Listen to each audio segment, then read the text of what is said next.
अगर आप कमर दर्द, जोड़ों के दर्द, गाँठों के दर्द से परेशान हैं, तो दोस्तों यह देसी नुस्ख़ा या देसी तरीका अपना करके आप इन सारी बीमारियों से मुक्ति पा सकते हैं।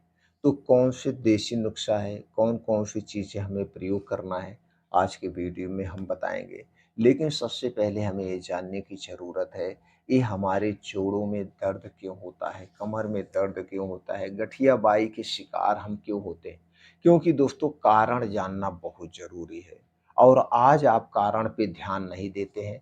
दोस्तों एलोपैथिक डॉक्टर के पास आप जाते हैं और बताते हैं और दवा लेके आके इसे खाते रहते हैं, ना तो कुछ परहेज़ करते हैं, ना तो दोस्तों उसकी बीमारी होने के कारण के बारे में जानने का प्रयास करते हैं।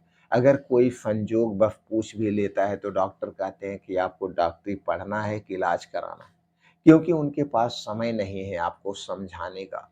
तो दोस्तों आप सावधानी को बरत करके जिस कारण से जो बीमारी है उस कारण को हटा करके आप हर एक बीमारी को ठीक कर सकते हैं। तो चलिए सबसे पहले हम कारण पे ही थोड़ा-सा प्रकाश डालते हैं।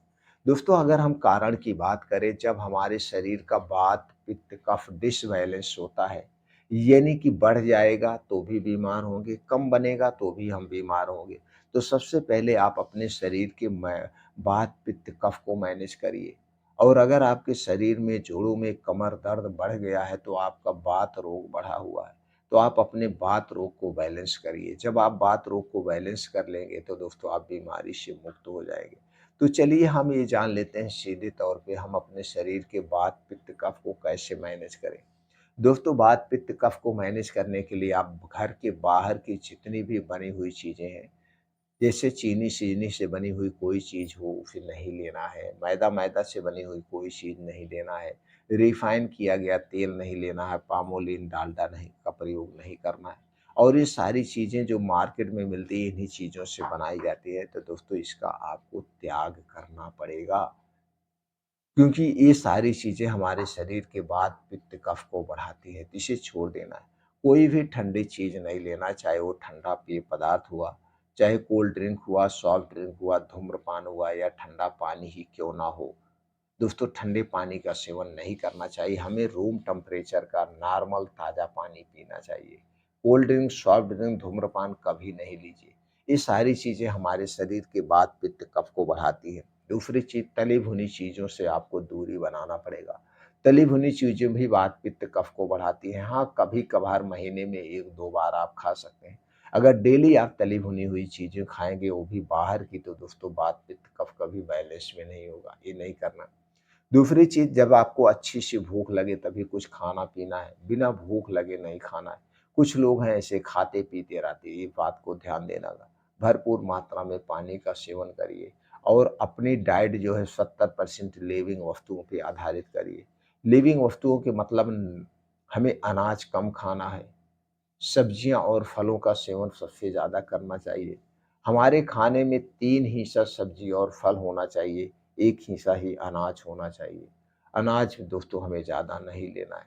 ताज़ी मौसमी सब्जियों का सेवन करिए, फलों का सेवन करिए, ड्राई फ्रूट्स को आप ले सकते हैं और बीन्स को आप अंकुरित करके खा सकते हैं या रात में भिगो के खा सकते हैं। डेयरी प्रोडक्ट दूध, दही, मट्ठा लीजिए, लेकिन ये डेयरी प्रोडक्ट दूध, दही, मट्ठा आपके घर का होना चाहिए। ऐसी आप डाइट रखिए दोस्तों।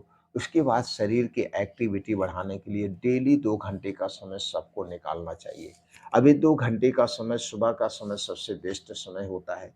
सुबह सबको दोस्तों जल्दी उठना चाहिए, योगा करिए, प्राणायाम करिए, तेज़ गति से मॉर्निंग वॉक करिए, साइक्लिंग करिए, तैराकी करिए, डांस करिए। जो भी एक्टिविटी वाली चीज़ें आपको पसंद है वो सारी चीज़ें आप करिए। जिससे अंदर से शरीर स्ट्रांग और मजबूत हो।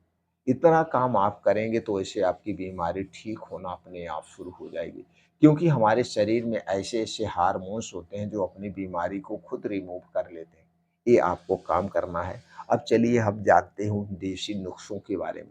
पहला देसी नुस्ख़ा जो आपको रोज़ सुबह खाली पेट लेना है दोस्तों, एक पेड़ पाया जाता है जिसे हरसिंगार का पेड़ कहते हैं, जिसे पारिजात या नाइट जैस्मीन कहते हैं। इसमें दोस्तों रात के समय में फूल लगता है, इसमें बहुत अच्छी खुशबू आती है, इसकी यही पहचान है और सुबह होते-होते सारे फूल नीचे झड़ जाते हैं फूल रहता ही नहीं, दिन में नहीं रहता है, रात में खिलता है और रात में गिर जाता है।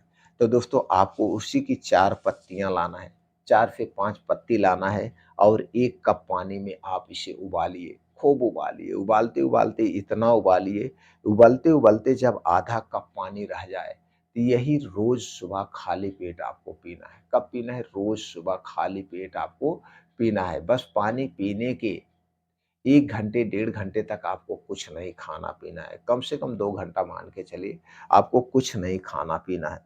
अब इस 2 घंटे के बाद आप इस 2 घंटे के बाद दोस्तों तभी कुछ खाना है, तो खाने में क्या लेना है? तो एक पौष्टिक नाश्ता लेना है। दोस्तों पौष्टिक नाश्ता में कुछ बीन्स हैं, इन्हें रात में भिगो दीजिए और सुबह लेना है। इन बीन्स में दोस्तों कई प्रकार के ऐसे एंटीऑक्सीडेंट पाए जाते हैं, जो आपके शरीर को ताकतवर बनाते हैं, रोग मुक्त बनाते हैं और शरीर की जो पोषक तत्व है उसकी पूर्ति करते हैं। बीन्स की बात करें तो दोस्तों आपको लेना है अलसी का बीज 1 से 2 चम्मच, कद्दू का बीज 1 से 2 चम्मच, मेथी दाना लेना है आधा चम्मच से 1 चम्मच और इसके और लेना है 5 से 6 बादाम लेना है, सफ़ेद तिल 1 से 2 चम्मच लेना है और अखरोट लेना है 2 से 3 पीस। और इसी के साथ आप चाहें तो दोस्तों ले सकते हैं किशमिश, 10 से 15 ग्राम किशमिश ले सकते हैं। इन सारी चीज़ों को आप धुल दीजिए। धुलने के बाद आप अच्छी तरह से धुलने के बाद किसी मिट्टी के बर्तन में रात को भिगो दीजिए। मिट्टी के बाद अगर आप किशमिश ले रहे हैं तो किशमिश अखरोट को दोस्तों अलग पानी में भिगोइएगा। धुल करके अलग पानी थोड़े से पानी में भिगोइएगा, क्योंकि किशमिश और अखरोट का पानी आप पी सकते हैं, लेकिन बाकी चीज़ों का पानी आपको नहीं पीना है। तो और सुबह जब आप दोस्तों इसका पहले हर श्रृंगार का पत्ता पिएँगे, उबाल करके उसके 2 से ढाई घंटे के बाद इन सारी चीज़ों को आप ऐसे बैठ के चबा-चबा के नाश्ते के तौर में इसे खा जाइए, चबा-चबा के। अब खाना आपको कब खाना है? अब दोस्तों खाना इसके खाने के बाद आपको तो भूख लगेगी नहीं। अब 3-4 घंटे के बाद जब आपको अच्छी सी भूख लगे तभी कुछ खाना-पीना है। ये नहीं कि दोपहर में सिर्फ़ 24 घंटे में 1 बार आपको खाना खाना है। कब खाना है? दोपहर में आपको खाना खाना है और दोपहर में जो खाना खाएँगे वो दोस्तों भर पेट आप खाना खा सकते हैं। दाल, चावल, रोटी, सब्ज़ी, साग, सतपईता जो भी उस सीज़न में मिलता है वो खाने के तौर पे आप लेंगे भर पेट। बस खाना खाने के 1 घंटे के बाद आपको 1 कटोरी दही चाहिए। लेकिन ये दही आपके घर पे होगी, दही जब भी जमाना मिट्टी के बर्तन में जमाना है और मिट्टी के बर्तन या काँच के बर्तन में ही दही को खाना चाहिए। दही जब भी जमाना अपने घर के दूध से जमाना, पैकेट का दूध या कंपनी के दूध को दही मत जमाना, वो दूध हमारे लिए हानिकारक है। तो 1 कटोरी दही चाहिए खाना खाने के 1 घंटे के बाद और इसी में आपको मिलाना है यही जो पान में चूना खाया जाता है। पान में खाया जाने वाला चूना, कितना मिलाना है? 1 गेहूँ के बराबर। 1 गेहूँ के बराबर उसी दही में चूना मिला कर के इसी दही को खाना है। अब दही खाने के डेढ़ 2 घंटे के बाद जो कुछ भी आप खाएँगे, पिएँगे उसके पहले नहीं खाना-पीना है। हाँ, चूना उसे नहीं प्रयोग करना है जिसको कभी पथरी की शिकायत हुई हो या पथरी की शिकायत हो, उन्हें चूने का प्रयोग नहीं करना चाहिए। वो चूने के स्थान पर गुड़ का प्रयोग कर सकते हैं, नहीं तो उन्हें चूना लेना ही लेना है। चूना भी दोस्तों गठिया रोग को दूर करता है। चूना अल्काइन है और कैल्शियम की पूर्ति करता है। अब दोस्तों इसके बाद शाम को आपको जब भूख लगे अच्छी सी, तो इस समय आप कोई एक जूस ले सकते हैं। जूस में दोस्तों आप गाजर चुकंदर का भी जूस ले सकते हैं, अनार का भी जूस ले सकते हैं, मौसम्मी का भी जूस ले सकते हैं। कोई एक जूस लीजिए।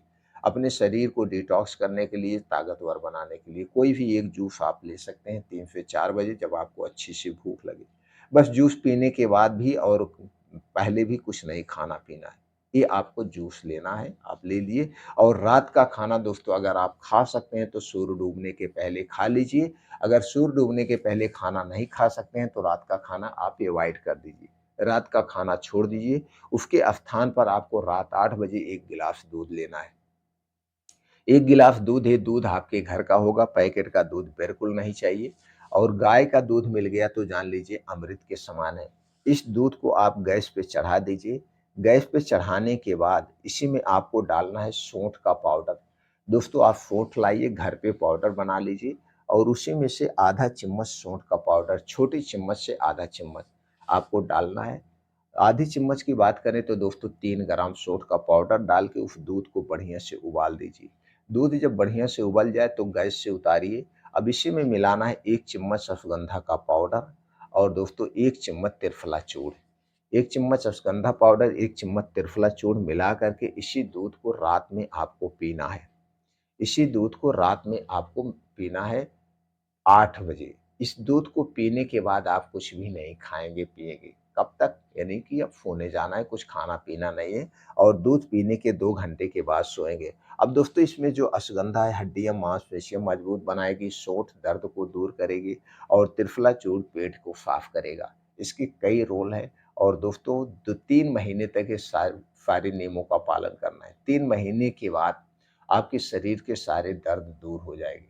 लेकिन जो हमने बताया था वो शुरुआत में क्या बताया था, रोज़ सुबह खाली पेट उबाल के पीना है। पारिजात का पेड़ यानी कि जो आप हर सिंगार की जो पत्ती पिएँगे इसे सिर्फ़ 21 दिन तक पीना है। 21 दिन के बाद आप इसे पीना बंद कर देंगे। इसके स्थान पर रोज़ सुबह 2 आँवला आपको खाना है या 1 सेब आप खाएँगे।